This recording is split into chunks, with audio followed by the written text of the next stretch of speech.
Minha irmã arruinou minha vida para parecer perfeita. Depois pediu tutela para roubar os $50.000 de herança que nossa avó me deixou. Eu e minha irmã Tessa éramos como o sol e a lua, mas da pior forma possível. Quando éramos crianças, ela recebia notas máximas enquanto eu tirava notas medianas. Meus pais questionavam por que eu não podia ser mais como ela. No último ano do ensino médio, a diferença estava bem estabelecida. Tessa havia recentemente conseguido um estágio excepcional de marketing numa empresa prestigiosa do centro da cidade. Meus pais literalmente deram uma festa para ela. Quando fui aceita na escola de arte um mês depois, meu pai se perguntou se eu havia considerado algo mais estável, como o que Tessa está fazendo. Tessa chegou no meu quarto às 2 da manhã, 3 semanas após seu estágio, e soube que algo estava errado porque ela nunca havia vindo ao meu lado da casa. Sua máscara estava borrada, e ela estava chorando com soluços. Estraguei tudo, ela continuava repetindo. Estraguei tudo muito feio. Descobriu-se que ela havia estourado o cartão de crédito de emergência da mãe gastando $3.200 em roupas de trabalho.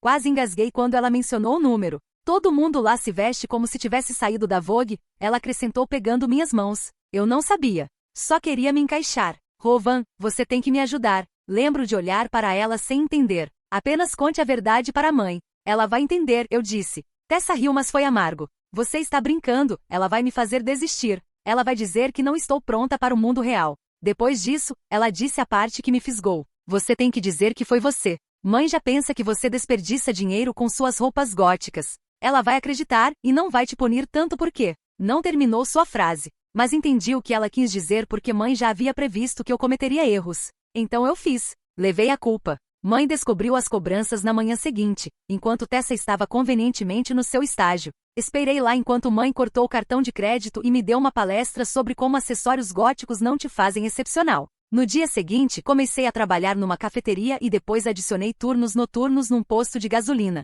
Minha vida ficou saturada com semanas de trabalho de 50 horas e estudos de matemática. Enquanto isso, Tessa voltava para casa se gabando sobre jantares com clientes e usando suas novas roupas de luxo que eu havia pagado. A pior parte foi ver o quanto ela havia mudado. Depois de ser promovida a coordenadora júnior, ela fazia essas declarações. Esta coisa toda provavelmente foi boa para você, Rovan, finalmente aprendendo responsabilidade financeira. Quando questionei se ela me pagaria de volta após 6 meses, ela me disse para agradecê-la pela lição de vida. Avance 3 anos. Toda a nossa família estendida se reuniu para o Dia de Ação de Graças, e eu havia mencionado recentemente tirar empréstimos para a pós-graduação. Os olhos da Tessa brilharam com aquele brilho predatório familiar. Ela entregou uma mensagem sobre responsabilidade financeira alta o suficiente para todos ouvirem. A mesa inteira escutou enquanto ela pintou um quadro da minha suposta farra de compras góticas de $3.200. Como mãe e pai tiveram que me ensinar uma lição terrível, como trabalhei todas aquelas horas terríveis para pagar minha dívida irresponsável.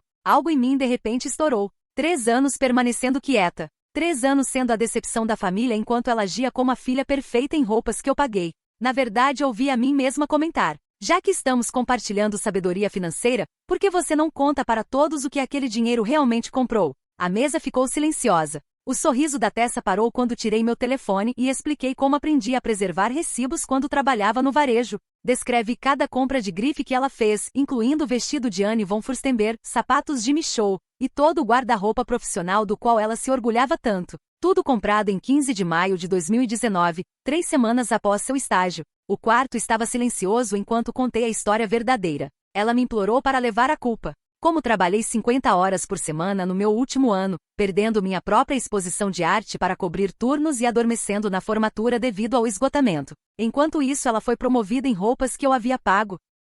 O garfo da mãe tilintou no prato, Tessa abriu e fechou a boca como um peixe tentando formar frases. Quando ela finalmente gaguejou algo sobre eu ter que aprender uma lição, perdi completamente. Contei a todos sobre minha privação contínua de sono, lição de casa feita em postos de gasolina, e vendo minha irmã subir a escada corporativa em saltos comprados com minha renda de baixo salário. Tio Richard, que havia brindado Tessa 1 hora antes como a sobrinha realizada, sentou transfixo. Tia Janine olhou para Tessa como se a estivesse vendo pela primeira vez. A imagem da criança dourada estava se deteriorando em tempo real. Meu Deus! Mãe disse baixinho, olhando para Tessa. Punimos Rovan por meses. Fizemos ela pagar de volta cada centavo enquanto você, sua voz rachou.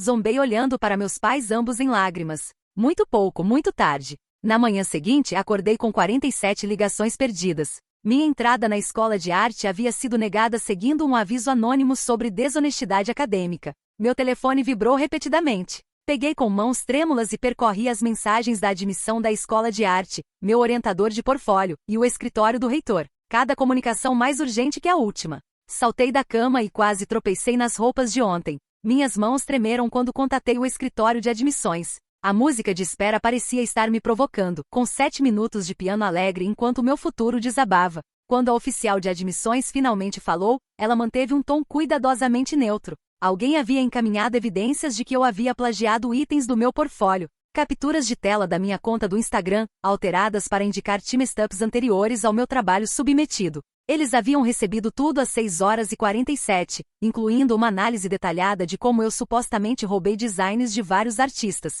Meu telefone vibrou durante a ligação. Um texto da Tessa apareceu na tela. Meu estômago afundou quando li. Ela havia escrito sobre responsabilidade financeira, proteger meu trabalho, e proteção por senha para armazenamento online. O emoji de dar de ombros no final fez meu sangue ferver. No entanto, quando tentei fazer uma captura de tela da sua confissão, minha tela escureceu. Depois piscou de volta e depois preta novamente. Quando o telefone da Tessa morreu em 2019, ela emprestou o meu para ligar para sua mãe. Ela o teve por 20 minutos. Disse que precisava verificar coisas para o trabalho também. Eu estava muito cansada dos turnos duplos para pensar sobre isso. A oficial de admissões ainda estava delineando seu processo de avaliação quando a ligação da mãe entrou. Desliguei e atendi, já sabendo o que estava prestes a acontecer. Mãe desencadeou seu ataque antes que eu pudesse responder. Como eu pude desgraçar Tessa no dia de ação de graças depois de tudo que nossa família havia feito por mim? Tessa havia ligado para ela chorando nesta manhã, angustiada pela minha grosseria. Eu tinha que me desculpar rapidamente. Tentei explicar sobre a escola de arte e o texto da Tessa, mas mãe me interrompeu. Isso era típico de mim, ela continuou, constantemente fazendo tudo sobre mim mesma. Constantemente me fazendo de vítima. Depois que ela desligou, corri para meu laptop. Minhas palmas tremiam enquanto digitei minha senha do Google. Inválida, tentei novamente inválida, redefinição de senha. O e-mail de recuperação havia mudado. Preocupações sobre segurança também eram levantadas. Quando permiti que Tessa acessasse minha conta para corrigir sua segurança, imediatamente após o incidente do cartão de crédito, ela insistiu em me ajudar a configurar a autenticação de 2 fatores. A campainha tocou lá embaixo. Pela janela vi o carro da Tessa chegar na entrada dos nossos pais. Ela saiu com uma bandeja de café e uma caixa rosa de confeitaria, retratando a filha perfeita enquanto minha vida desabava. Meu telefone tocou. A voz do meu gerente da cafeteria estava tensa, sua raiva mal contida. Alguém havia reclamado que eu estava roubando gorjetas. Anônimo claro, mas extremamente minucioso. Eles sabiam sobre turnos precisos e quantias. Eu precisava vir imediatamente para discutir meu trabalho. Olhei para o telefone depois que ele desligou. A cafeteria ficava a 20 minutos de distância. O reitor da escola de arte estaria em seu escritório em 30 minutos. Não podia estar em 2 lugares. Escolhi a escola. O trabalho na cafeteria era puramente para ganho financeiro. A escola de arte representava tudo pelo que eu havia trabalhado. Quando liguei de volta para esclarecer, era tarde demais. Ele já havia tomado sua decisão. 3 anos de frequência perfeita, avaliações brilhantes e elogios dos consumidores foram ineficazes diante de uma reclamação anônima. Não se preocupe em vir buscar seu último cheque, ele disse. Eles enviariam pelo correio. Sentei na minha cama, ainda vestida do dia anterior, observando Tessa abraçar nossos pais na cozinha abaixo de mim pela janela. A irmã de coração partido mudou para um suéter rosa suave. Seu cabelo num coque bagunçado e buscou consolo dos parentes. Meu telefone acendeu com uma notificação do Instagram. Tessa havia compartilhado uma história. Cliquei antes de conseguir me impedir. Tiramos uma selfie com nossos pais, canecas de café elevadas. A legenda dizia: a cura começou com a verdade. No fundo, mal visível no balcão da cozinha estava uma peça familiar de tecido, a roupa de Anne von Furstenberg que eu havia pago com 3 semanas de turnos duplos. O escritório do reitor ligou enquanto eu ainda olhava a fotografia. A evidência contra mim foi minuciosa. Vídeos compilados das minhas histórias do Instagram me mostravam trabalhando em coisas. Áudio emendado de algum lugar com minha voz falando sobre tirar inspiração de artistas estabelecidos. Os timestamps desses filmes indicavam que predataram minha submissão de portfólio por meses. No entanto, reconheci minha própria voz na fita. Conversas com Tessa de anos atrás foram gravadas sem meu conhecimento, conversas sobre minha abordagem artística mas totalmente fora de contexto. Ela havia estado coletando evidências por anos. Minha amiga mais querida Cara, respondeu em seguida. Tessa havia contatado seu namorado com preocupações sobre minha saúde mental. Capturas de tela de mensagens que supostamente enviei discutindo pensamentos malignos. Cara queria saber se eu estava bem, mas seus comentários careciam de intimidade. Dúvida. Vesti algumas roupas e chamei um Uber para o campus.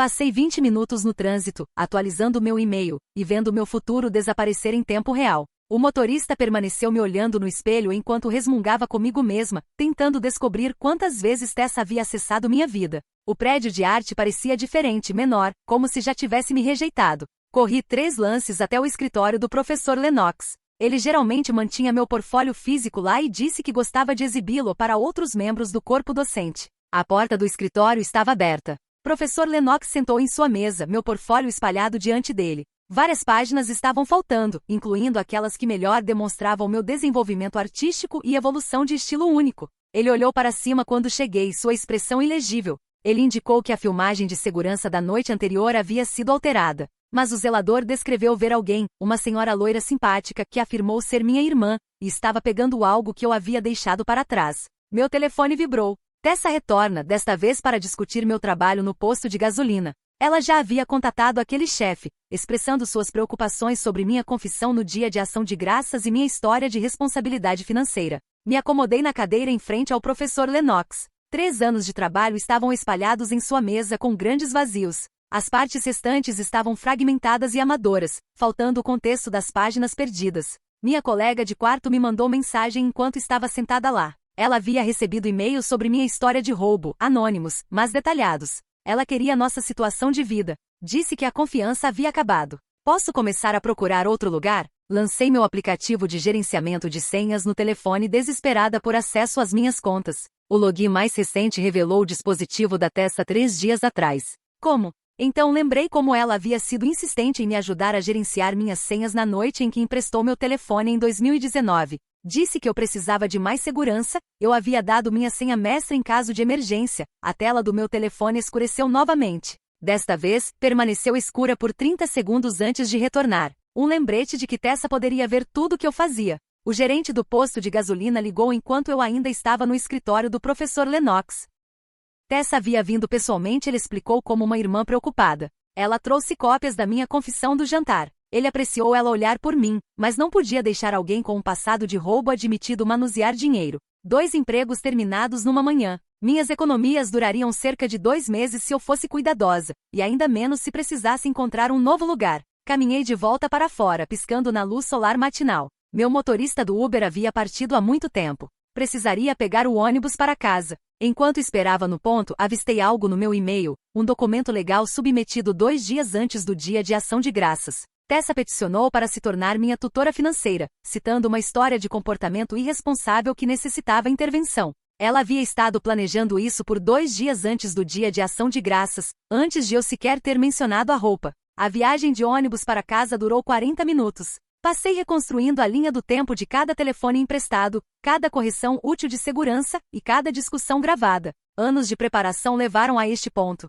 O automóvel da Tessa havia sumido quando cheguei em casa, mas o dano já havia sido feito. Mãe mal me reconheceu quando entrei. Papai resmungou algo sobre decepção e voltou aos estudos. Subi os degraus para meu quarto, cada um mais pesado que o último. Meu laptop estava aberto na mesa. Google ainda me negando acesso. Meu telefone vibrou com outro texto. É a colega de quarto novamente. Ela queria que eu saísse até o fim da semana. Olhei para meu reflexo na tela preta do telefone. 3 anos atrás, eu era a garota que levou a culpa para proteger sua irmã. E agora era a garota que havia perdido tudo porque finalmente havia admitido a verdade. A ironia não foi perdida. Tessa me havia ensinado sobre responsabilidade financeira afinal. Ela me havia mostrado o custo da confiança e lealdade familiar. A lição havia levado apenas 3 anos para terminar. Meu telefone vibrou mais uma vez. Recebi um e-mail da escola de arte. Eles estariam empreendendo uma revisão formal, mas eu deveria agir como se minha admissão fosse nula. Eles levavam integridade acadêmica extremamente a sério.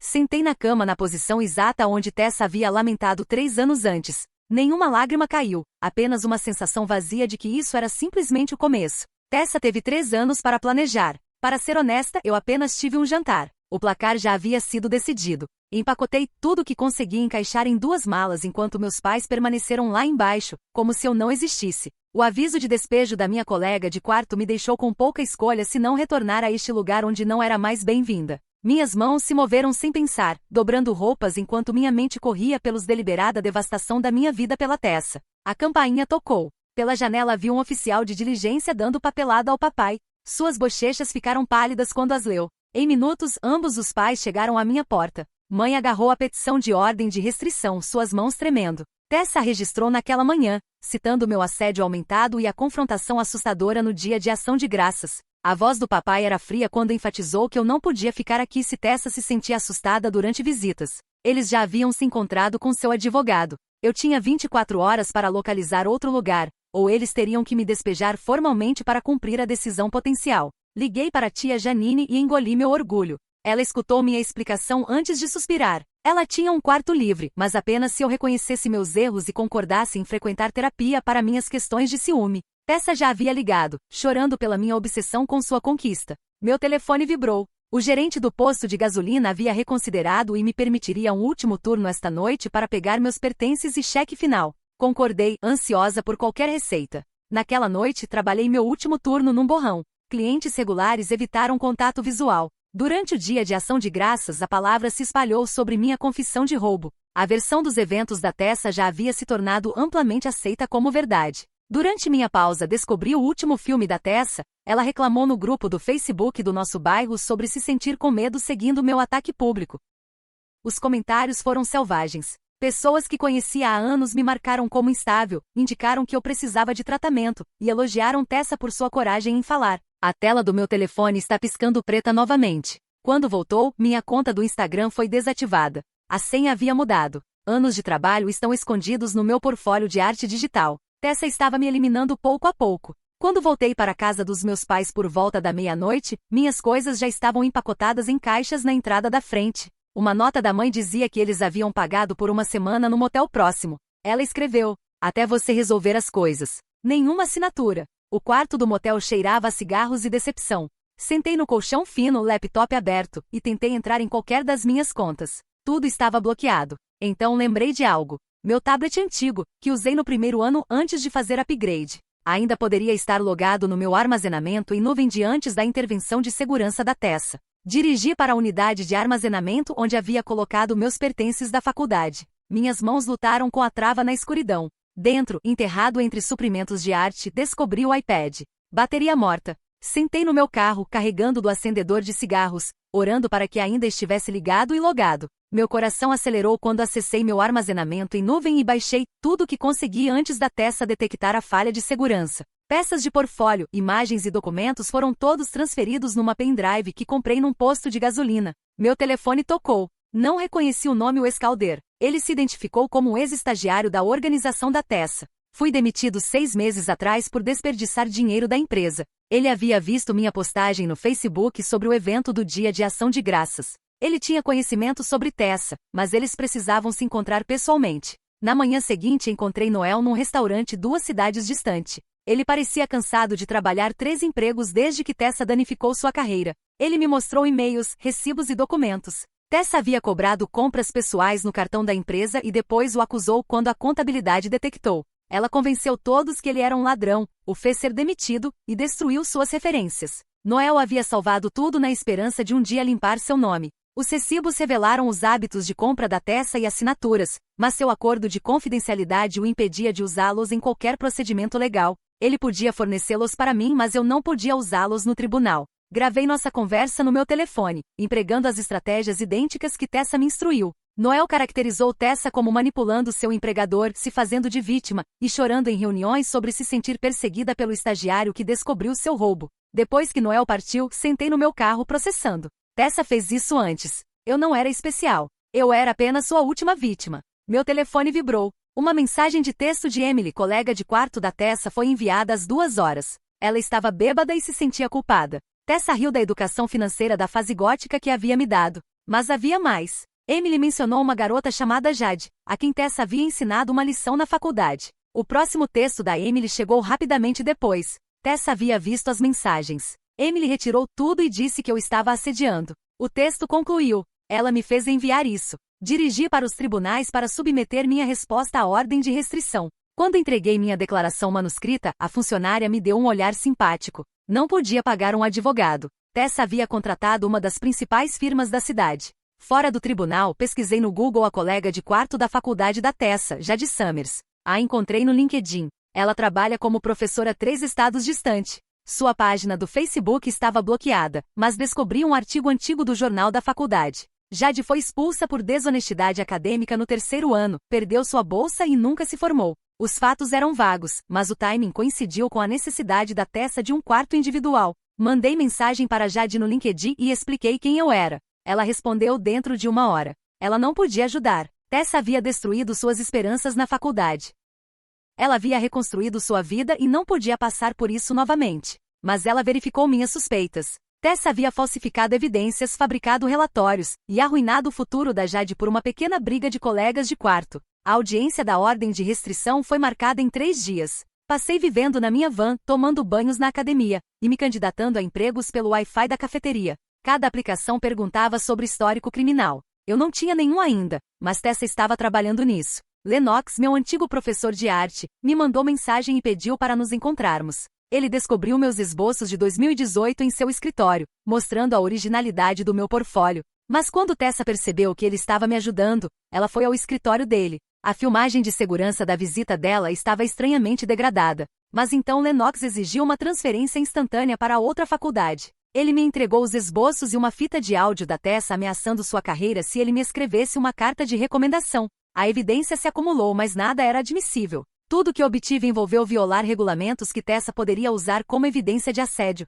Ela se preparou para isso e capitalizou meu desespero me tornando descuidada. Tessa entrou na audiência da ordem de restrição num terno conservador, parecendo frágil. Ela havia produzido testemunhas de caráter do trabalho, impressões das minhas mensagens ameaçadoras nas redes sociais, e prova da minha invasão para coletar meu tablet do armazenamento. Ela chorou enquanto contou como havia estado vivendo com medo desde o dia de ação de graças. Me representei, minha voz rachando enquanto tentei ilustrar a devastação metódica da minha vida. O juiz parecia cético. Onde estava minha evidência? Por que não reportei o suposto assédio antes? Eu tinha alguma testemunha? O advogado da Tessa apresentou sua prova final, filmagem de segurança do prédio do escritório dela, que me mostrava esperando do lado de fora, parecendo ameaçadora. A fita não revelou que eu havia estado lá para uma entrevista de emprego noutra empresa no mesmo prédio, mas contexto parecia irrelevante. A imagem era condenatória. O juiz emitiu uma ordem de restrição temporária. Não podia chegar a 500 pés da Tessa, sua casa ou seu negócio. O prédio onde havia conduzido entrevistas de emprego agora estava fora de limites.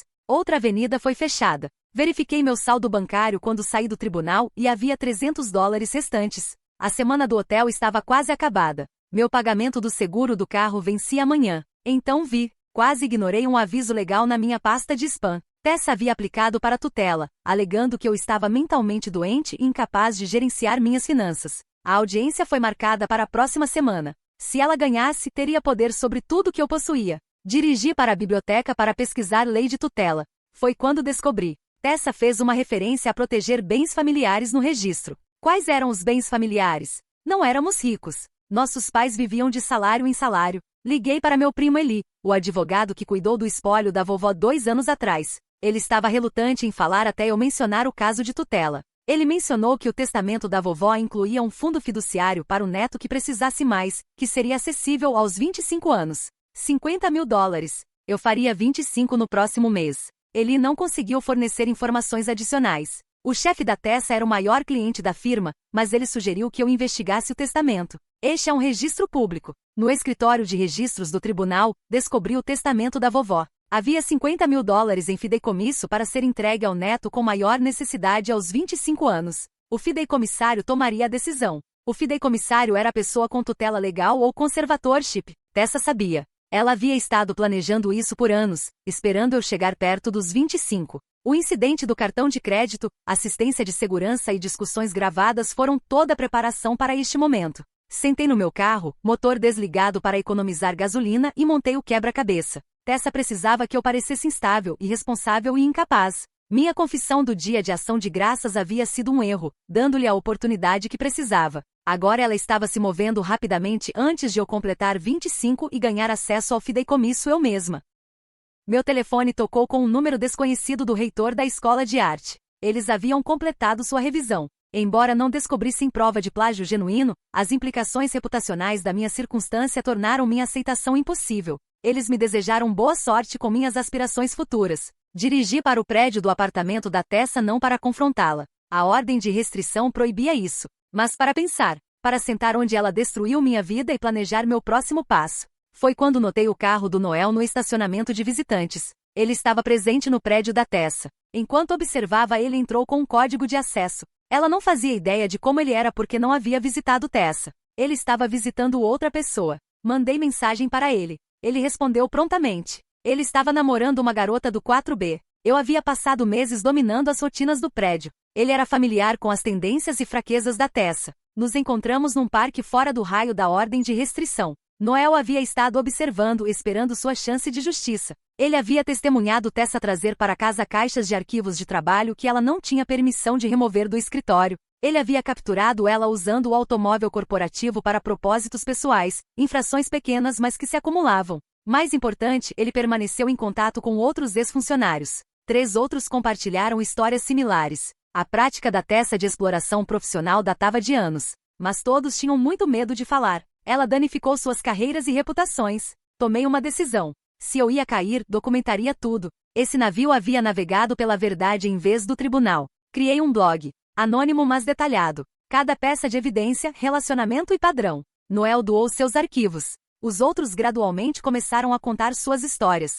Tessa descobriu o blog em dias. Seu advogado submeteu uma carta de cessar e desistir para o negócio de hospedagem. Mas eu havia aprendido com ela sobre várias cópias de segurança, sites espelho, e tudo armazenado. A verdade era mais difícil de obliterar do que ela havia antecipado. A audiência de tutela chegou, Tessa chegou com documentação da minha doença mental, perdas de emprego, despejo, ordem de restrição e rejeição da escola de arte. No papel eu parecia tão estável quanto ela havia me pintado. Mas também me preparei. Pedi uma avaliação psiquiátrica de um psiquiatra aprovado pelo tribunal. Levaria 3 dias adiando a audiência. O advogado da Tessa se opôs, mas o juiz concordou. Se eu estava realmente estável, uma avaliação revelaria. Os 3 dias de exame mental foram estranhos. Declarei a verdade sobre tudo. O médico escutou, fez anotações e fez perguntas. Tessa já havia ligado para a instalação para expressar preocupação sobre meu bem-estar, mas o médico viu através disso. A avaliação determinou que eu não tinha nenhuma doença mental além de uma reação de estresse agudo ao conflito familiar. Foi insuficiente para terminar a tutela, mas me comprou tempo. O tribunal agendou uma segunda audiência em 2 semanas para considerar o material. Usei essas 2 semanas sabiamente. Encontrei Jade através de um fórum de ensino. Ela se recusou a testemunhar, mas escreveu uma carta explicando o comportamento da Tessa. Conectei com 2 ex-colegas de trabalho da Tessa que haviam sido empurrados a demitir. Eles também não testemunhariam, mas suas declarações escritas eram consistentes. O blog cresceu. Outros o encontraram e contaram suas próprias experiências com bullying no local de trabalho, manipulação familiar e abuso financeiro. Tessa tentou várias vezes removê-lo, mas eu havia descoberto sua estratégia. Ficar dentro dos limites legais, documentar tudo, permitir que a verdade falasse por si. 5 dias antes da audiência de tutela, Tessa cometeu um erro. Ela usou o vestido de Anne von Furstenberg quando comentou no Instagram sobre apoiar sua família durante suas dificuldades de saúde mental. Ela está usando o mesmo vestido da sua postagem do Dia de Ação de Graças. Noel tirou uma captura de tela antes que ela pudesse deletar. Eu havia estado vivendo na minha van por 2 semanas, tomando banho na academia e ganhando trabalhos casuais via aplicativos. O fundo do poço parecia liberdade. Tessa havia tomado tudo que podia. Não havia mais nada a perder. A noite antes da audiência estacionei fora da instalação de armazenamento para estudar minha evidência. Embora fosse inadmissível no tribunal, estabelecia um quadro do padrão de destruição da Tessa ao longo do tempo, e com múltiplas vítimas, o motivo do fundo fiduciário. O timing calculado, meu telefone vibrou. Mãe finalmente entrou em contato. Ela havia visto o site, lido as histórias, e começou a reconhecer o padrão que havia estado perdendo por anos. Ela se desculpou. Mas o que podia fazer agora? Advogados estavam envolvidos. O dano estava feito. Contei a ela sobre o fundo fiduciário de $50 mil que Tessa estava tentando roubar. Mãe ficou silenciosa. Ela não sabia. Papai não sabia. Tessa havia mantido isso em segredo enquanto planejava seu movimento final. A audiência de tutela determinaria tudo. Se Tessa ganhasse, ela teria poder completo sobre minha riqueza, futuro e vida pessoal. Ela gerenciaria o fundo fiduciário para meu benefício. Se eu ganhasse, ainda estaria desempregada, sem casa e sem boa reputação. Mas seria livre. Passei a última noite no meu carro escrevendo. Não para este blog, mas para mim mesma. Cada momento, escolha e resultado seria documentado. Queria manter um registro da verdade, ganhasse ou perdesse amanhã. Quando amanhã chegou no estacionamento, me preparei para o tribunal. Tomei banho na academia uma última vez. Vesti minha única roupa limpa. Reuni minha prova inadmissível, minha avaliação psicológica, e o testemunho escrito das outras vítimas da Tessa. A audiência começou às 9 horas. Tessa apareceria polida e preparada, acompanhada por advogados caros. Eu chegaria sozinha, armada apenas com a informação que mãe havia passado anos me educando para documentar. Assumi que o placar já havia sido estabelecido semanas atrás, mas estava incorreta. O jogo ainda estava em andamento, e Tessa me havia treinado bem. Responsabilidade financeira. Enquanto o sol subia mais alto no céu, dirigi em direção ao tribunal. Minha pendrive de evidência num bolso, enquanto as gravações do Noel no outro. 3 anos de preparação do lado dela, 3 semanas de papelada urgente do meu. A lição final estava prestes a começar. O estacionamento do tribunal já estava lotado quando cheguei. Circulei 3 vezes antes de me estabelecer numa localização no fundo. Minhas mãos deixaram marcas de suor no volante enquanto reunia minhas pastas de evidência. Através das portas de vidro, notei o advogado da Tessa configurando na mesa do requerente. Tessa ainda estava ausente. A fila de segurança se movia lentamente. Notei que o relógio havia passado das 8h45. O guarda examinou meu disco USB suspeitosamente antes de me permitir passar. O detector de metal apitou nas gravações do Noel no meu bolso, mas me deixaram mantê-las após inspeção. Tessa entrou na sala do tribunal às 8h55, vestida num terno azul marinho que provavelmente era mais caro que meu automóvel. Ela tinha 3 testemunhas de caráter da sua empresa. Seu advogado tinha uma pilha de papelada grossa o suficiente para servir como trava de porta. Sentei sozinha na mesa do réu, agarrando minha pasta solitária e um defensor nomeado pelo tribunal que havia me conhecido 5 minutos antes. Às 9 horas precisas o juiz entrou, juíza Caterine Chen segundo sua placa. Ela leu a petição de tutela enquanto avaliei as testemunhas da Tessa, incluindo seu supervisor, diretor de RH, e alguém que não reconheci. Todos pareciam ter saído de um catálogo de negócios. O advogado da Tessa prosseguiu descrevendo meu padrão de instabilidade. Perdas de emprego, despejo, ordem de restrição e rejeição da escola de arte. Cada ponto apoiado por documentação. Meu defensor objetou 2 vezes e ambas foram rejeitadas. Quando forneceram a avaliação psicológica, o advogado da Tessa habilmente a manipulou. Minha reação de estresse agudo demonstrava minha incapacidade de gerenciar deveres adultos. As notas do médico sobre conflito familiar provaram que eu era incapaz de estabelecer relacionamentos. Até minha clareza durante a avaliação se tornou um distanciamento preocupante da realidade. Tessa subiu ao banco em seguida. Ela secou os olhos com um lenço enquanto contou sobre me encontrar no seu apartamento. Sua voz rachou quando falou de viver com medo desde o dia de ação de graças. Ela trouxe à tona o fundo fiduciário da nossa avó como uma reflexão tardia, que havia descoberto recentemente quando verificava a papelada familiar por preocupação com meu futuro. O juiz perguntou sobre a linha do tempo. Tessa revelou que registrou a petição de tutela antes do dia de ação de graças, porque havia estado preocupada com meus padrões de gasto por meses. Ela afirmou que minha revelação no jantar verificou seus piores receios sobre minha irresponsabilidade financeira. Meu defensor conduziu um contra-interrogatório fraco. Tessa tinha respostas para tudo. Sim, ela me ajudou com minhas senhas em 2019, mas apenas depois que pedi. Não, ela nunca havia entrado em minhas contas sem autorização. E sobre o aplicativo de acesso remoto? Ela não sabia nada sobre isso. Talvez eu instalei eu mesma e esqueci. Durante o intervalo do almoço sentei no meu carro com evidência. Noel havia mandado mensagem, oferecendo-se para testemunhar, mas ambos sabíamos que seu acordo de confidencialidade impedia isso. Jade Summers havia enviado outra mensagem, enfatizando que não podia participar. Até professor Lennox havia ficado silencioso seguindo sua relocação. A sessão da tarde focou em minhas circunstâncias atuais, que incluem viver no meu carro, nenhum emprego permanente,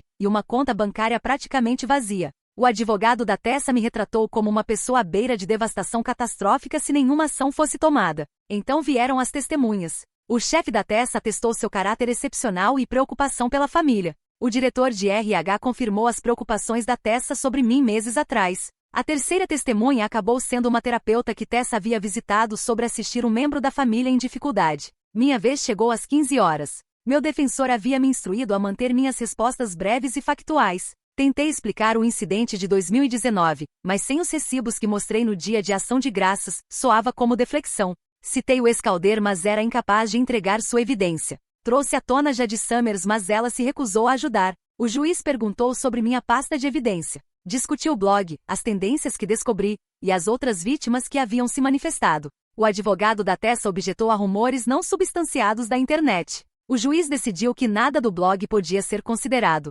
Tirei a pendrive, os vídeos modificados do Instagram, e a análise de timestamp que havia conduzido eu mesma. O juiz brevemente os examinou antes do advogado da Tessa apontar que eu carecia da habilidade técnica necessária para apoiar minhas afirmações. Sem uma testemunha especialista, minha análise era sem sentido. A fita de áudio do professor Lennox veio em seguida, com Tessa ameaçando sua carreira se ele me ajudasse. No entanto, a gravação foi feita sem o consentimento da Tessa num estado de consentimento de duas partes. Inadmissível. Meu defensor não tinha ideia de que eu a tinha. Às 16 horas, eu havia me afogado. Cada peça de evidência que havia adquirido esbarrou numa parede legal. Tessa havia passado anos planejando para este momento. Eu tive 3 semanas de luta desesperada. O juiz declarou uma breve pausa. No banheiro esperreguei água no rosto e olhei no espelho que revelou círculos pretos sob meus olhos e cabelo que eu havia cortado eu mesma para economizar dinheiro. Usei a mesma jaqueta preta do dia de ação de graças. Minha única roupa apropriada para tribunal agora. O advogado da Tessa entregou seu argumento de encerramento no tribunal. Eu era uma jovem mulher em problemas, incapaz de lidar com tarefas fundamentais da vida. As perdas de emprego, falta de moradia e preocupação neurótica com Tessa todas indicavam que alguém precisava de ajuda. O fundo fiduciário forneceria recursos para meu cuidado com Tessa supervisionando seu uso adequadamente. Meu defensor tentou o melhor. Ela apontou que eu havia mantido empregos por anos antes dos incidentes recentes. Minha avaliação psicológica não revelou doença mental. O timing da petição da Tessa parecia estranho, mas sem prova da manipulação da Tessa, tudo soava fino. Juíza Shen deliberou por 20 minutos. Quando reapareceu, sua expressão permaneceu neutra. Ela concordou que o assunto era complicado como são muitos conflitos familiares. No entanto, os fatos claramente demonstraram que minha posição estava se deteriorando e exigia assistência. A tutela foi concedida por 1 ano com revisão necessária após 6 meses. Tessa gerenciaria minhas finanças, incluindo qualquer herança ou dinheiro fiduciário. Eu era esperada para manter habitação e trabalho estáveis. Sessões de tratamento semanais eram obrigatórias. Qualquer violação estenderia a tutela. As emoções da Tessa eram genuínas quando o juiz deu sua decisão. Ela se aproximou de mim depois se estendendo como se para me abraçar. Dei um passo para trás, esbarrando na mesa. Ela murmurou algo sobre querer ajudar. Meu defensor me guiou para longe. Fora do tribunal, sentei nas escadas, tentando entender o que havia ocorrido. Meu telefone vibrou com a ordem formal. Tessa agora tinha autoridade completa sobre minhas contas bancárias, crédito ou qualquer dinheiro que ganhasse. E o fundo fiduciário que eu seria capaz de acessar em 3 semanas quando fizesse 25. Mãe ligou enquanto ainda estava sentada lá. Ela havia observado os procedimentos da galeria. Sua voz era deliberada e medida. Ela me pediu para voltar para casa e seguir as ordens do tribunal. Deixar Tessa me ajudar a voltar aos trilhos. O mesmo padrão de habilitação havia causado este problema. Dirigi para a instalação de armazenamento uma última vez. Tessa logo faria inventário dos meus pertences e decidiria o que eu podia manter. Sentei entre meus pertences da faculdade, minhas ferramentas de pintura e as relíquias da vida que ela havia deliberadamente destruído. O tablet que usei para manter meu portfólio chegou. Escorreguei dentro da minha jaqueta. Uma pequena rebelião. Naquela noite estacionei atrás de um supermercado 24 horas e utilizei seu Wi-Fi para atualizar o blog pela última vez. Postei o veredito do tribunal sobre a verdade sobre o fundo fiduciário e os anos de planejamento que haviam se acumulado para este ponto. Dentro de 1 hora o advogado da Tessa havia emitido outra ordem de cessar e desistir. O negócio de hospedagem removeu o site, mas a internet retém memória. Outros haviam arquivado as postagens. Capturas de tela de abuso financeiro e famílias tóxicas foram compartilhadas em fóruns online. Tessa não podia apagar tudo, mesmo tendo ganho tudo o que importava. Na manhã seguinte, viajei para o prédio do apartamento da Tessa, não para violar a ordem de restrição, mas para ver Noel uma última vez. Ele estava partindo, começando novamente numa outra cidade onde a influência da Tessa não podia alcançar. Ele se ofereceu para me ajudar a partir também, mas eu tinha terapia ordenada pelo tribunal para frequentar. O escritório da terapeuta estava localizado num centro comercial ao lado de um salão de manicure e um negócio de impostos. Doutora Catherine Roberts segundo a porta. Naturalmente Tessa a havia escolhido. A primeira sessão focou no meu complexo de perseguição relacionado a Tessa. Sentei em silêncio pela maioria, sabendo que qualquer coisa que dissesse seria reportada de volta. Tessa havia garantido uma posição para mim num call center. Ela era paga o salário mínimo, tinha suas horas reguladas e depósitos diretos numa conta que ela controlava. Ela também me encontrou um quarto numa pensão com banheiro compartilhado e sem cozinha, que atendia ao critério de habitação estável. Minha nova rotina começou instantemente. Quintas, trabalho às 8 horas e terapia às 17 horas. Tessa inspecionava minhas compras semanalmente, criticando cada centavo. Ela me fornecia $50 toda semana para comida e despesas diversas. O restante ia para pagar contas que nunca havia contraído. 3 semanas depois, fiz 25. O fundo fiduciário é automaticamente depositado na conta de tutela. Não podia tocar em $50 mil.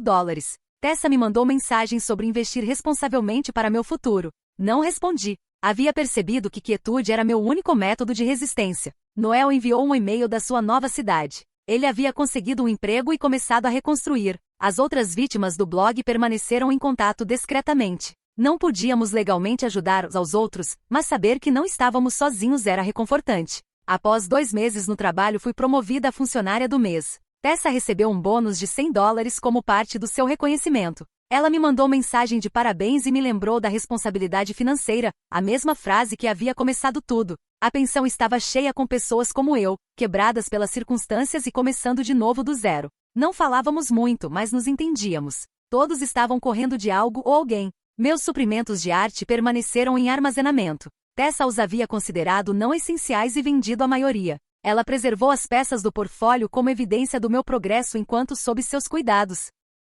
Durante intervalos do almoço eu rabiscava em guardanapos usando memória muscular para manter meus talentos vivos. A revisão de 6 meses se aproximou. O advogado da Tessa emitiu um relatório que demonstrava minha conformidade, emprego consistente, habitação estável, frequência à terapia e adesão a todos os requisitos. A tutela certamente duraria indefinidamente. Professor Lennox retransmitiu uma mensagem via um aluno. Ele havia visto minhas pinturas numa pequena exposição antes de tudo acontecer. Um curador estava interessado, mas eu era incapaz de desenvolver novas peças, não podia acessar as antigas, nem mesmo comprar suprimentos. Outra porta foi fechada sob a influência da Tessa. Jade Summers entrou em contato uma vez ela havia estado onde eu estava, levou 5 anos para se reconstruir adequadamente, ela deu conselhos, cumprir, documentar tudo, esperar até Tessa cometer um erro. Eles sempre faziam eventualmente. Mas eu já havia visto como os erros da Tessa eram irrelevantes quando ela controlava a narrativa. Após 4 meses no call center fui promovida a supervisora. O aumento não significou nada porque Tessa controlava o dinheiro, mas parecia bom para o tribunal como evidência de que eu estava me estabilizando sob sua supervisão. Algumas noites eu sentaria no meu pequeno quarto e faria matemática. Com salário mínimo, com Tessa encarregada de tudo, nunca seria capaz de economizar o suficiente para desafiar a tutela legalmente. O sistema foi projetado para ser inquebrantável uma vez que você entrasse. 6 meses se passaram. E outra data do tribunal chegou. Tessa usou o mesmo terno azul marinho. Ela deu evidência do meu progresso. O juiz reconheceu minha conformidade e prolongou a tutela por outro ano. Tessa me abraçou depois. Fiquei firme, braços aos lados. Naquela noite descobri uma mensagem deslizada sob minha porta na casa de pensão. Emily, colega de quarto da Tessa, estava se mudando. Não conseguia mais viver com a culpa. Ela havia salvado capturas de tela das comunicações da Tessa do jogo que estava jogando comigo, mas capturas de tela não eram suficientes, ambas sabíamos disso. Continuei com a rotina, trabalho, terapia e conformidade. Tessa havia completamente ganhado o fundo fiduciário que desejava, os controles que procurava,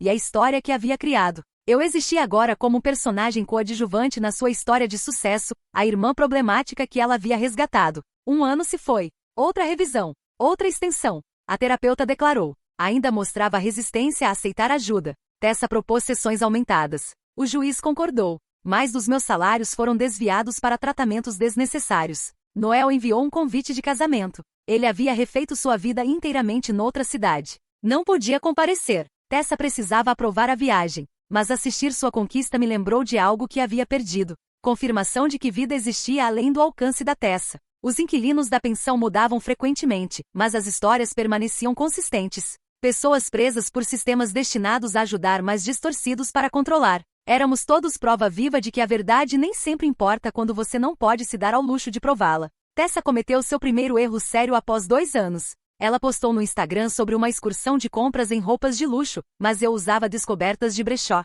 Alguém que havia seguido o blog a reconheceu e mencionou o fundo fiduciário. Ela prontamente o removeu, mas as capturas de tela se espalharam. O tribunal não se importou. Drama das redes sociais não era indicativo de má conduta financeira. Os advogados da Tessa transformaram em ela manter uma postura profissional enquanto cuidava de mim. O juiz me assegurou que gratidão ajudaria minha recuperação. Aprendi a cumprir enquanto preservava a resistência interna. Sorri durante terapia. Agradeci Tessa por sua assistência no tribunal. Representei a irmã resgatada e documentei tudo em notas escondidas. Talvez um dia elas importem. Talvez não. O call center fechou após 3 anos. Tessa me encontrou outro trabalho de salário mínimo em poucos dias, desta vez fazendo entrada de dados. Números numa tela o dia todo. Ela se referiu como progresso construindo meu currículo. Eu chamei de existir sem viver. Meu 28º aniversário passou despercebido. Tessa gerenciou o fundo fiduciário e cresceu. Ela entregou relatórios trimestrais demonstrando que o dinheiro que deveria ter financiado minha carreira artística agora estava sentado em investimentos que eu não podia acessar. Alguns seguidores do blog continuaram a me contatar ocasionalmente. Eles haviam formado seus próprios fóruns para discutir abuso de tutela. Minha experiência havia se tornado um conto de advertências sobre como planejamento e influência podem transformar relacionamentos familiares em emaranhados legais. Tessa ficou noiva de um sócio sênior da sua firma. Ela me pediu para ser madrinha. A terapeuta explicou que recusa demonstraria que eu não havia lidado com minha amargura. Fiquei no casamento dela num vestido que ela escolheu, radiante para fotos para representar nosso relacionamento reparado. A recepção foi realizada no mesmo hotel onde nossos pais haviam hospedado sua festa de estágio anos antes. Um círculo completo. Tessa fez um discurso sobre família, perdão e crescimento. Os convidados aplaudiram. Também bati palmas, o som oco nos meus ouvidos. Após 4 anos o juiz aconselhou diminuir supervisão em vez de remover a tutela, simplesmente afrouxando limites. Tessa concordou, magnânima. Eu podia abrir minha própria conta bancária com máximo de $500. Pequenas liberdades que pareciam escárnio, comecei a economizar essas quantias modestas. $20 aqui, 30 ali. Tessa não teria pensado em caçar fundos escondidos. Não o suficiente para lutar legalmente, mas o suficiente para considerar escapar. O gerente da pensão, que havia ouvido muitas histórias como a minha, fingiu não notar. Tessa deu à luz sua primeira criança após 5 anos. Ela a nomeou Rovan em minha homenagem, uma honra bizarra que fez meu estômago revirar. Ela trouxe o bebê para revisões do tribunal, dizendo que queria dar um bom exemplo para sua filha. O juiz elogiou sua devoção à família. A verdadeira Rovan, eu continuei a existir nas periferias da existência da Tessa, trabalhando empregos que ela autorizou, vivendo onde ela permitiu e gastando dinheiro que ela controlou. O exemplo perfeito de alguém que precisa de tutela porque o sistema me forçou a ser. Algumas noites fantasiei sobre o trabalho de pintura que havia abandonado. Tessa vendeu ou armazenou suas peças de portfólio. A carta de aceitação foi revogada. Antes do jantar de ação de graças, estava estabelecendo minha vida. Mas sonhos eram tudo que restara, e até estes pareciam monitorados. A terapeuta se aposentou após 6 anos. Tessa selecionou uma sucessora, outra profissional que viu o que foram pagas para ver. Eu havia dominado o ritmo então, acenar, concordar, expressar gratidão, performar recuperação enquanto morria por dentro. Noel enviou atualizações esporádicas. Ele tinha 2 crianças. Começou seu próprio negócio, prova viva de que vítimas da Tessa podiam se curar se deixassem seu círculo inteiramente. Mas a tutela me manteve fixada no lugar, como um satélite orbitando sua conquista. 7 anos se passaram. Tessa gerenciou o fundo fiduciário que havia aumentado. Ela havia usado algum para seu próprio lucro, taxas administrativas, despesas de gerenciamento e empréstimos de emergência que nunca tiveram que ser reembolsados. Todos são permissíveis sob lei de tutela. Tudo foi documentado em relatórios que o tribunal nunca questionou. Fiz 32 naquele mesmo quarto de pensão. O mesmo salário baixo vivendo. Similarmente, terapia era mandatória. A mesma vida sendo controlada. Tessa havia ganho tão convincentemente que lutar parecia inútil. Ela havia apreendido meus 20 e poucos anos, meus objetivos, e minha liberdade em troca de dinheiro que eu não sabia que existia. O blog sobre nossa história se transformou em material acadêmico. Estudantes de direito o examinaram como exemplo de abuso de tutela. Psicólogos analisaram as dinâmicas familiares. Mas permaneci trancada no estudo de caso, vivenciando o conto de advertência em tempo real. A segunda criança da Tessa produziu outra filha. Ela postou sobre ensinar responsabilidade financeira às crianças e o valor do apoio familiar. As respostas elogiaram sua sabedoria. Ninguém se lembrava mais do blog. A narrativa meticulosa da Tessa havia enterrado a verdade por anos. Após 8 anos parei de procurar mudança. Aceitei que esta era minha nova vida. Trabalho, terapia, conformidade. Tessa havia criado uma prisão de papelada legal e ordens judiciais para o fundo fiduciário que havia roubado legalmente em vez de à força. Sua existência havia sido moldada por mecanismos projetados para protegê-la. Mas continuei a registrar cada encontro, relatório financeiro e sessão de terapia. Caixas de anotações estão escondidas no porão da pensão, não porque pensei que importariam, mas porque documentação havia se tornado minha única fonte de agência. Tessa me havia ensinado essa lição bem demais para abandonar. As outras vítimas do blog geralmente se mudaram para novos locais, novas vidas e, em alguns casos, novos nomes. Mas permaneci aquela que lutou de volta e perdeu tudo no processo. Esta é uma ilustração do que acontece quando você conta a verdade num sistema que recompensa a manipulação. Meu telefone vibrou uma noite, um número desconhecido. Jade Summers após todo esse tempo. Ela havia se tornado advogada especializada em tutelas, havia estado seguindo minha situação. Não podia fazer promessas, mas queria ajudar pro bono porque havia estado onde eu estava. Encontrei com ela numa cafeteria perto da pensão. Ela parecia única, confiante e realizada. Tessa tentou tirar dela, mas ela reparou tudo. Ela estudou minha documentação, fez anotações e fez perguntas pensativas. Pela primeira vez em 8 anos, alguém confiou em mim sem recompensa ou comando. Jade registrou uma moção para desafiar a duração da tutela. 8 anos é mais longo que qualquer período de intervenção apropriado. Ela acreditou que controle contínuo constituía abuso em vez de apoio. O advogado da Tessa reagiu com pontos tradicionais sobre a necessidade contínua de supervisão. A audiência foi marcada para meu 33º aniversário. 9 anos se passaram desde aquele jantar de ação de graças. O controle da Tessa durou 9 anos. 9 anos de existir em vez de viver. Jade planejou diligentemente, mas ambas entendemos as probabilidades. O sistema protegia a si mesmo. Tessa entrou no tribunal usando ainda outro terno custoso. Ela havia amadurecido bem, e sucesso havia vindo em seu caminho. Eu usei roupas de brechó e parecia ter sido desgastada por 9 anos de pobreza controlada. A ótica sozinha ajudou seu argumento. Mas Jade descobriu algo nos registros financeiros. Diferenças menores. Taxas administrativas que não atendiam às taxas regulares. Empréstimos correspondidos com compras principais da Tessa. Não o suficiente para garantir acusações criminais, mas o suficiente para levantar preocupações sobre responsabilidade fiduciária. O juiz escutou diferentemente desta vez. 9 anos foi muito longo para qualquer tutela sem doença mental significante. As questões financeiras levantaram dúvidas. O advogado da Tessa levantou dificuldades processuais, mas a semente havia sido plantada. A revisão foi estendida para estudo adicional. 3 meses de mais audiências seguiram. O gerenciamento de dinheiro da Tessa foi investigado. Minha conformidade é documentada. O propósito original do fundo fiduciário foi investigado. Vovó queria ajudar quem precisasse mais. Tessa havia verificado que eu precisava antes de tomá-lo. A audiência final ocorreu em dezembro. São 9 anos e 1 mês após o dia de ação de graças. O juiz terminou a tutela. Nenhuma admissão de má conduta. Não há recompensa por anos desperdiçados, apenas a habilidade de governar minha própria vida novamente.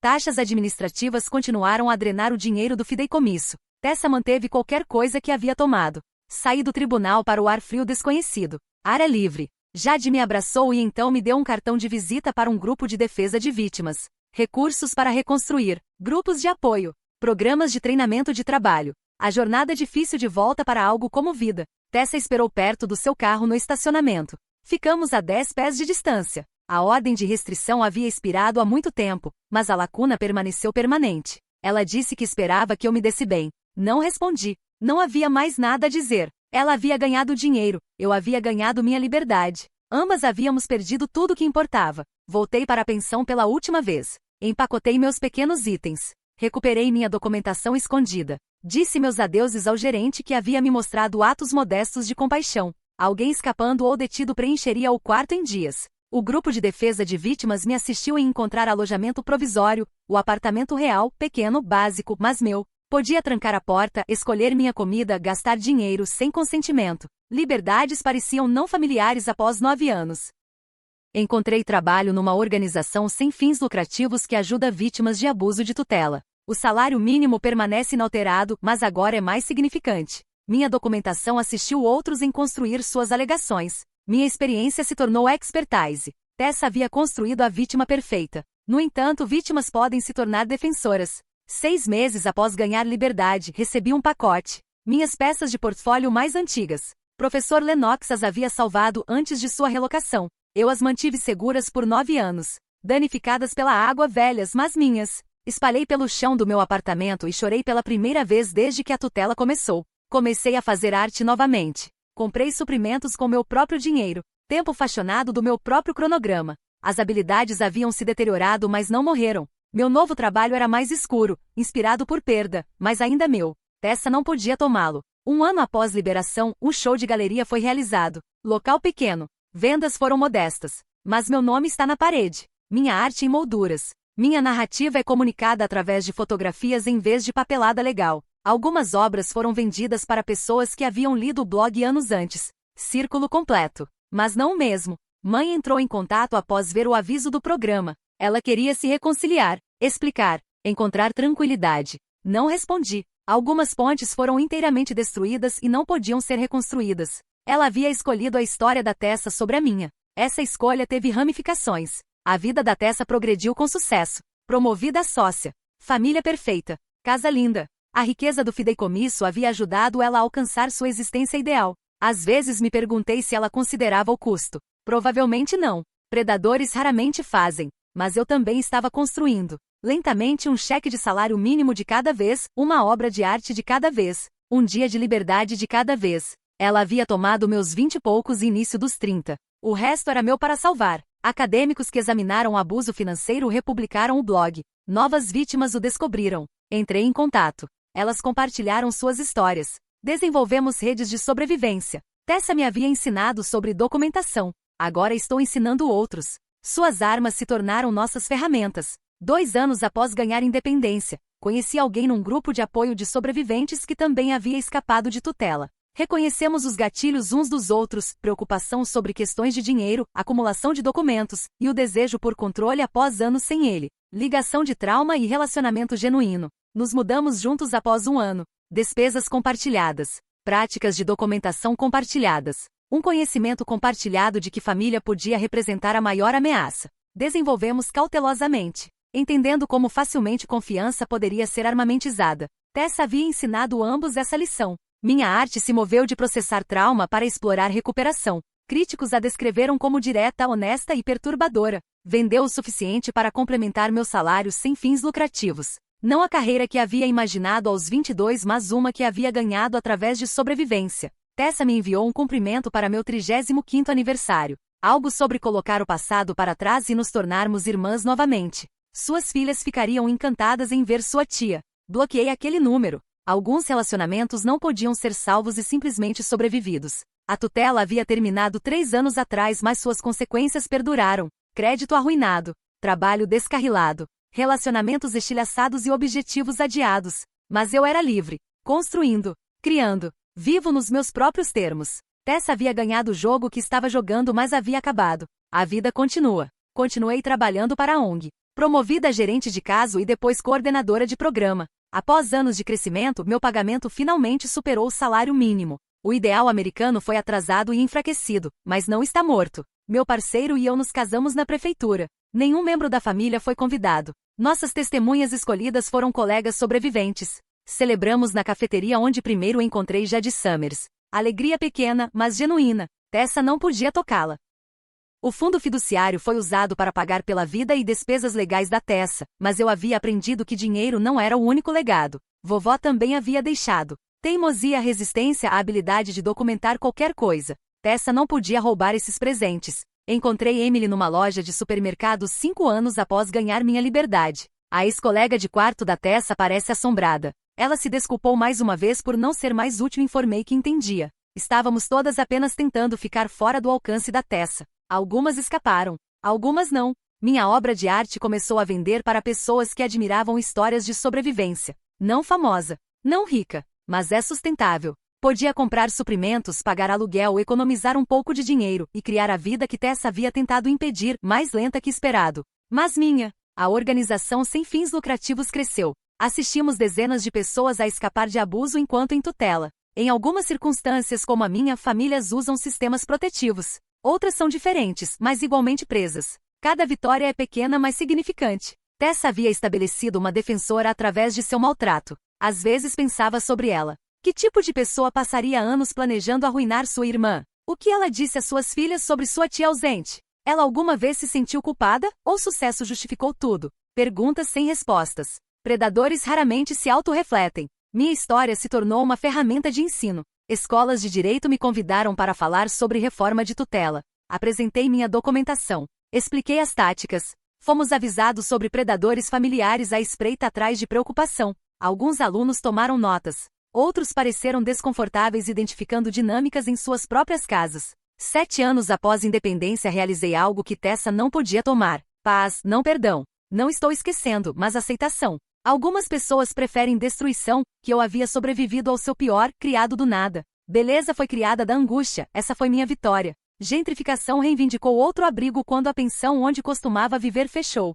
Ajudei na relocação de residentes e reconheci a mim mesma na sua pobreza controlada. Alguns estão escapando de tutelas. Outros têm várias armadilhas. Todos precisavam do que eu precisava, alguém que acreditasse neles. Meu parceiro e eu compramos uma casa. Nada chique. Havia necessidade de empregos. Mas é nossa. A aprovação da hipoteca pareceu irreal após anos de restrição financeira. Pintamos as paredes em tons que Tessa teria considerado desperdiçadores. Ela encheu quartos com arte que teria julgado desnecessária. Ela criou um lar que não podia tocar. 10 anos após aquele jantar de ação de graças, finalmente me senti como eu mesma, mudada, cicatrizada. Mas Tessa roubou uma década, mas não minha vida. A garota que havia caído em 2019 se foi. A mulher que havia sobrevivido permaneceu. Ainda estou documentando tudo. Velhos hábitos morrem difícil. Caixas de recibos podem ser arquivadas, gravações de conversas importantes, capturas de tela são armazenadas em triplicata. Tessa me havia ensinado a ser vigilante. Agora me protege em vez de servi-la. A ironia final apareceu numa carta de um advogado. A herança da vovó tinha mais um bem. Uma pintura que ela havia criado que estava armazenada no sótão de um primo. Vale pouco dinheiro, mas deixada expressamente para mim. Este é o neto que mais precisa. Para Rovan, por nome. Tessa não podia tocá-la.